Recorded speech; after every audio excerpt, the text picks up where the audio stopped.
Insured Nomads proudly supports the new Nomad podcast. Insured Nomads for the evolution of insurance, for the revolution of travel. For all your travel, medical, and support needs, please visit our website at insurednomads.com. We support our location-independent community worldwide. Welcome to the new Nomad podcast, hosted by Alan and Andrew of Insured Nomads. Join us as Alan and Andrew interview and explore the community of people and ideas that embody the nomadic spirit.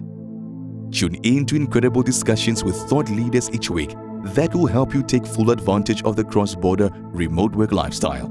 Now here are your hosts.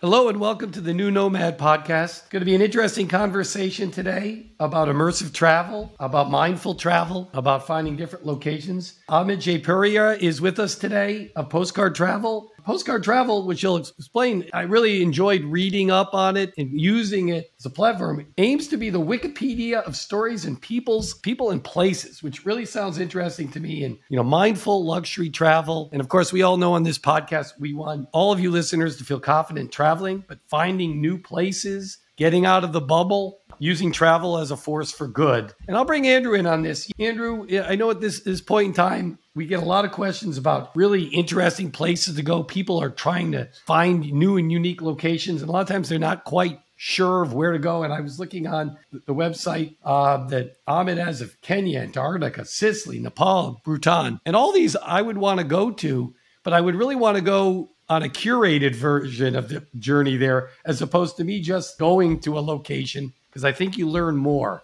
What's your thoughts on kind of curated travel as we talk about Postcard today? Let's see. The older I get, I think I'm more and more open to curated and assisted. And as I hear this, I think there's so much value in listening to people. So I'm encouraged today because I want to hear what Amit has in store for us and why this is his passion and where he thinks it's going to take us. Because in younger lives, I think we feel like we can just follow the trail of people with cameras around their necks, except I think that was a different generation. Now they're in our back pockets, in our hands, our phones.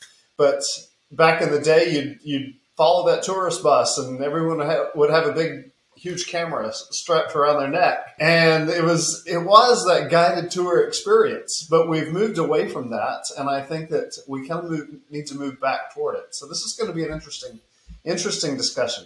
So let's bring Amit in. Listen, you're somebody who's, very much engaged in people trying to explore their horizons. Tell us a little bit about your horizons and what led you to, Postcard travel and the ideas that you've put on the table. I think it's interesting question. Thanks, Alan and Andrew, for having me over. I understand when you mean horizon, my journey, if that's correct. Yes. So I kind of started off, I think I've always wanted to be an entrepreneur. Ever since I was growing up, I was always creative. I was trying to do different things, entertain, find ways to sort of, just get entertained or, play with toys in different ways. So it was really about, building something. I've always been passionate about building something, and I wanted to do something different, to what's already in the market. So I went to Carnegie Mellon in 1995 to 99. I did undergrad in finance and entrepreneurship. And then I came back to India and I sort of started working on social networking back in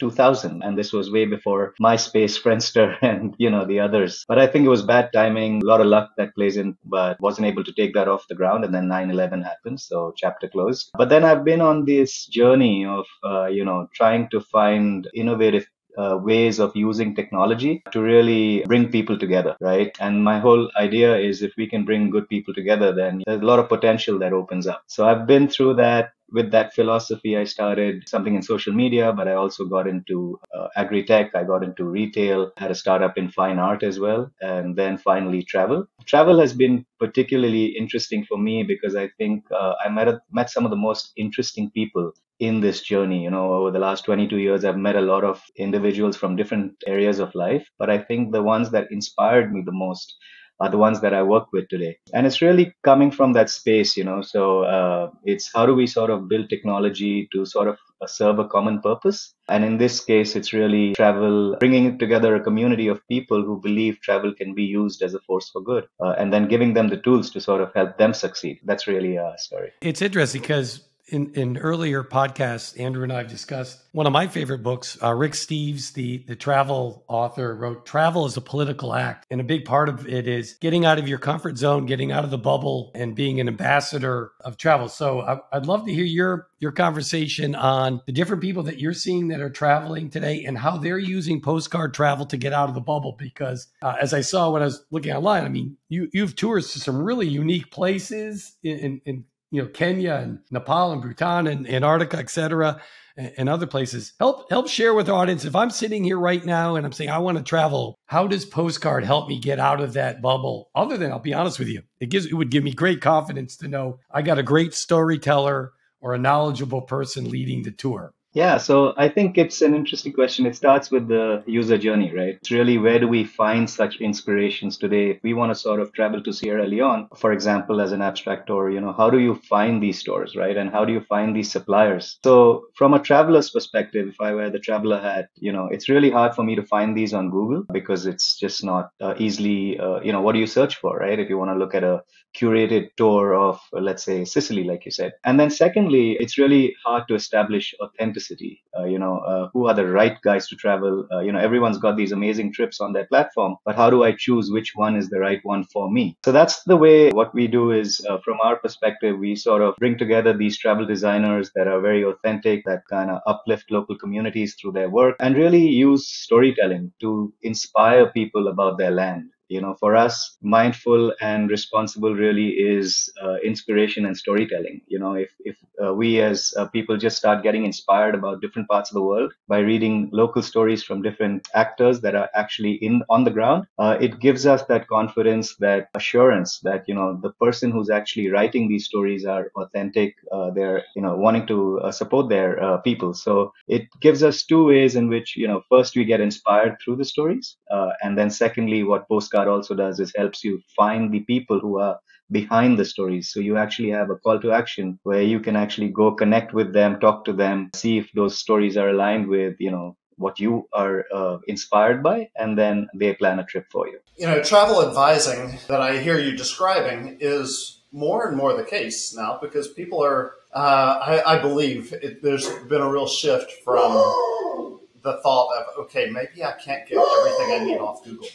The mind has, I think we've all realized, okay, the internet is wonderful, but the filters are from algorithms that are giving me things that I already knew, things that I've already been to, things that are already pushing me in a certain direction. So having that external, non-algorithmic urge to say, hey, why don't you go off that highway and spend 2 days down this way instead? There's nothing on Instagram about it, but it's amazing. I believe the need for the travel advisor is going to increase more and more as people realize, okay, the internet isn't. And people who know where that amazing elderly woman is that makes the best pastry or the best soup that they've got to try.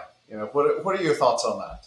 I completely agree. I think, since I don't come from the travel space, I think I kind of completely understand where you're coming from. I think we haven't really realized the potential of what travel can do to our lives. It's not just about going to a place. It's about learning. It's about growing as individuals, right? And you can't just do that knowing, ticking off bucket lists. It's really by connecting with the culture, connecting with the narratives of the ground, going as a guest to the land, right? And the people that are actually catalysts for these transformational experiences are these travel designers, because they've spent the time on the ground, they've met the people, they've built the networks, they've curated the itineraries, and they really try to figure out, and their role really is to sort of see what really is your angle of seeing a country or seeing a city, and they curate these amazing experiences which kind of take you deeper into understanding the land, the people, the culture, history, etc. So it leads to a much more immersive experience. You kind of build empathy through the process, and in doing so, you come out more transformed, more awake, and more inspired. Well, The adjective you used, immersive, to me is the important one. So when I travel without something like Postcard, where I just land, so I've got a guidebook, done some research, it doesn't get as deep because I just can't find those little things that are not written up. And actually, what I tend to find is other people who have a guidebook also there. And what I was really interested when I was looking at Postcard is because we're getting immersive travel with somebody who really understands the local mores, I'm actually now being taken not by the guidebook, by the person who really locally knows what's going on. But also that I'm developing a relationship with that person because I have to put the trust that they're going to take me to the right place. So maybe if you could share with us a little bit how you find these different, not only locations, but people, because I think that's very interesting, how you find the person that leads you on the immersive travel. Because to me, that's a very important piece also. Sure, sure. So I think the whole idea came about when I joined the Transformational Travel Council. This was about a year ago, and I came across these incredible people that were doing this amazing work on the ground. So what we did was we started having conversations with these people. You know, we went to their website, we kind of saw that they were talking about sustainability, they were talking about their why. And I think that's really the thing. You know, what we get down to is we try to find out what their why is. And if they have a compelling why as to why they do what they do, then it we know that they're in this beyond the money aspect of it, you know, and the interesting part is they really end up curating these experiences where they give back to the community as well. So from a people's perspective, I think, the TTC, and there are a bunch of these kind of collectives in different parts of the world, whether they're representing travel designers, whether they're representing boutique hotels. And what we try to do is sort of have those interactions, you know, make sure that we are aligned with the overall vision as to what we're trying to achieve. And then if there's a fit, then we invite them onto the platform. So we've made sure that we've kept this as an invitation-based platform simply because we want to make sure that it's authentic and we have the right voices coming on the platform. I also think what's really neat is I've looked at the platform. It's really user-friendly. You can, and maybe you can explain, I mean, you can pick kind of by adjective what you're looking for, or you can pick by location. And obviously you put a lot of thought into the technology on that ties things together. Maybe you could share with our audience. And I mentioned to our audience, it's really important for you if you really like looking, and we'll have it in the liner notes to go to the platform. I think it's www.postcard.travel. And I was really impressed because it gave me a lot of choices, but gave me a lot of different ways to select what might be the right immersive experience for me. Yeah, I think that's 22 years of experience trying to build technology products, right? I think you learn from your mistakes, a little bit of intuition, a little bit of luck. But I think, if you think of how everything came together, we didn't know that we were building a product called Postcard. You know, it started off in a very different form factor. But then as we started working on the technology, we took about 2 years to sort of figure this out. But as we worked towards the technology, it started shaping up to something that eventually resembled a postcard. And that's really how the brand name came in. So actually the brand name came after the product was ready. And what we wanted to do was also go beyond just a listing platform. You know, we wanted to be a little bit of something that we could give the reader before we sort of asked for any action. And that's where the whole idea of a postcard, which is a animated flip card, right? It's a two-sided user interface where every story is presented in the form of a postcard. And each of these stories become inspirations that kind of tie in to the overall tour. So what we're trying to do, even from a tactical perspective, is to focus on education of the stories of the land. And that's where the postcard comes in. And then following that is where we connect the form through which the traveler can then connect with the supplier. It also looks like you're tying together people, culture, the different foods, the history, the nature, and people get all those pictures. And what got me really excited was the thing often when you travel by yourself is you don't meet the local people, you meet the fellow travelers. And I thought that that's a really cool thing that you're able to tie in there on that. And so maybe a quick comment from you on, as you see diverse groups traveling, young to old, what are some tips if somebody was to take a postcard travel, I mean, obviously you pick a location, et cetera, that, our audience that's looking for a new location, we've come out of COVID, people are ready to travel again. What's some of your tips to get people going with the platform? I think go with the story in mind, right? What Postcard does differently is it doesn't tell you these are the top 10 things to do, right? If you look at the Peru album, for example, the Peru directory, we have three narratives through which you can see Peru. One is obviously Aini, which is the a whole story of generosity, which goes back to the Inca period. Someone's taking people on a tour if you're inspired by that narrative. Or if you're a foodie, you can go on Green Gold, which is all about agricultural advancements that the Incas and the Peruvian people have made, which brings them the best cuisines in the world today. So my suggestion for people is really to go with an open mind, go as a guest to the land, learn from the people, connect with the people, listen to the stories. I think that's really important because I think that's when a lot of self-realization comes in. Grow individually, you kind of relate to the stories that they are encountering. Maybe it has some inputs that can help you in your life and your situation. So it's really going with an open mind, saying yes a lot more than saying no to circumstances that present themselves. And just enjoying the process. I think I think people are lucky to be in this generation where you have this concept of nomads, right? And people able to figure this out. And it's such an amazing opportunity for, I think, the global community to sort of unite and really connect with one another, connect with different cultures, and realize that, at the end of the day, we're just one humanity, right? It's just, yes. Which I think is so important. So people can get listed on Postcard Travel as storytellers at no charge, right? And properties can get added so that they get additional traffic and or guests at their hotels, and other attractions can list as well, right? Yeah, so I think right now we are focusing on tours and hotels as far as the products are concerned. But what we've also realized is a lot of the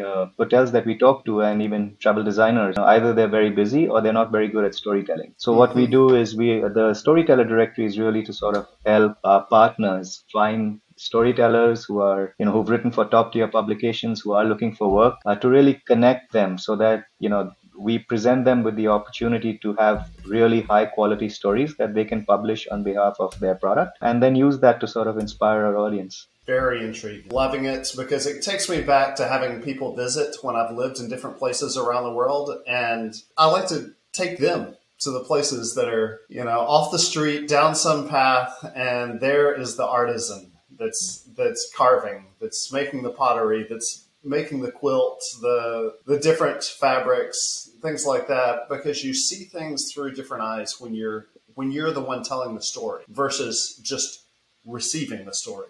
Exactly. So, and it's so much more immersive, right? Right. It is. It makes a big difference. You're a storyteller yourself, and you're in India. If I were to come to India, we actually haven't had many guests on the podcast from India. If somebody was traveling to visit with you in India, and what would you suggest? Because I also love to give people other ideas, and I don't think people travel to India quite enough. The incredible country. I've had one trip there and just scratched the surface. Change the conversation a little bit. Tell us a little bit about if somebody was to visit you, what they would expect. Oh, there's so much to see here. I mean, India is a subcontinent in itself. We've got so many languages. We've got such depth in culture, history, nature, food, wildlife, all these things, right? So there are so many different narratives through which I think India can be seen. We still need to bring those tours on board. We just launched in September, so it's early days for us. But one of the tours that I can talk about is the Pashmina Trail, which is in Ladakh, which is way up high in the mountains. If you're familiar with the Pashmina textile, one of the most expensive fabrics in the world, and it's been so for generations, right? And people don't know that this textile actually comes from Ladakh, and it's often thought that it was from Kashmir, which is up north. But what happens is, you have these nomads, the Ladakh region, which I think live in 16,000 feet, and they migrate 8 to 10 times a year with these Pashmina goats. And the whole journey goes into that story. And there's this travel designer we have called Shobha from the Extra Mile. Her whole idea was, how do I tell the Pashmina story through travel? So this could be a great trip for people who are into fashion, people who want to go up in the, on a little adventure up in the mountains. But the trip actually takes you through the narrative of the Pashmina. So you end up, staying at the Stoke Palace Hotel, for example, which is hosts the current king, who's I think the 34th to the throne. If you're lucky, you get to meet him, and he tells you the stories of his people and his history. You go up to the mountains, you see the goats. You actually live with the nomads for 2 nights in a tent. It's only 8 people because they don't want to sort of overcrowd the whole idea. You meet entrepreneurs who are supporting these nomads, right? They design high fashion and they have a label there. I think it's called Lena. They export that all over the world, and a lot of proceeds from the revenue actually goes back to the nomadic community. And I asked Shobha, why do you do this? And it was all about, her answer was, it's a living heritage of India. And if we have to sort of use tourism to actually find ways to preserve, celebrate, because the next generation is, taken into the technology space and they aren't kind of preserving their old stories, right? So her idea is to sort of present these stories in this manner. So I would definitely recommend the Pashmina Trail for someone, who's coming to India. I think it would be an interesting experience. That's amazing. That's amazing. Well, it dovetails into the question that we ask guests on our podcast. Now, you gave us a little journey if we came to visit you. Could you share with our audience perhaps an overlooked person, place, or experience that you'd like others to look into themselves? This is almost like a +1 because you just gave us a great one in India, but another idea. So many. Yeah, there's so many. So many, right? I mean, I think what we're trying to do is show people a new way to see the world. Right? Because I think what we talk about when we look at travel is, I'm going to Kenya, I'm going to, South Africa, or I'm going to, Ladakh, or things like that. It starts with the destination. It doesn't start with the story. What we're trying to do is have people start thinking of travel through narratives of different parts of the world. So now, if you're looking at Kenya, you can go on a Kenya tour where they actually look at conservation as their focus. So you actually interact with people, you see the work that's being done, but at the same time, you're working closely with specialists who are in the conservation space. There's a tour another tour in Kenya that goes Kenya beyond the safaris. It goes into the deserts and it goes into those narratives. So what I've learned, just building this platform is, really to sort of go beyond the destination that you're looking at, but to start seeking out these interesting stories that you want to sort of experience in real life for yourself. And for me, that's been so amazing that it's hard for me to now. I feel like I've never traveled before, This is inspiring because I want to be watching to see the new developments coming to Postcard.travel. And so as I hear this and the website, Postcard.travel, is probably one of the best places to keep up to date with you. Are there other places online that people should follow? Yeah, we have our social media channels. We have, we post one story every day on Facebook, on LinkedIn, as well as on Instagram. We have a blog as well, where we sort of, send out a newsletter every week or 2 weeks. That's something that people can subscribe to. And of course, the platform Postcard.travel is the space to go if they want to sort of look at hotels or tours of this kind. Fantastic. We really are very supportive of your goal and vision, and we hope our listening audience out there avails themselves of some of these amazing trips and opportunities. And what I like that you said is, it's not like, hey, I'm going to Kenya, like checking it off a list. I'm experiencing Kenya. I'm experiencing the people and the food and the immersive experience. And Andrew, I'll turn it over to you for the final word, but we've always been big fans of getting quote unquote out of the bubble and into the immersive experience. I think this is a great tool for people who may be concerned that getting out of the bubble on their own might be a little difficult. With somebody to help them through that, I think this is a great tool. Your thoughts? I do. This is one of those things that I'm excited to have learned about through it. And those who are new, looking at different regions, looking at places as they plan the next season of life, I think Postcard.travel needs to be part of the planning. So thank you, Amit, for joining us. Thank you all who are listening today. If you will, subscribe, share, and write us a review if the platform you're on has that ability, if it's Apple or others. Thank you once again. Thank you so much. Thank you, Alan. Thank you, Andrew. It's been great being here. Thank you, our audience. Fabulous. We look forward to you traveling well. We'll catch you next week. Cheers. Insured Nomads proudly supports the new Nomad podcast. Insured Nomads for the evolution of insurance, for the revolution of travel. For all your travel, medical, and support needs, please visit our website at insurednomads.com. We support our location-independent community worldwide. Thanks for tuning in to the new Nomad podcast, where we bring together an incredible community of people and ideas that embody the nomadic spirit. Please remember to subscribe and leave a review. For more amazing tips to help you take advantage of the cross-border lifestyle, please visit us at insurednomads.com/podcast. See you next week.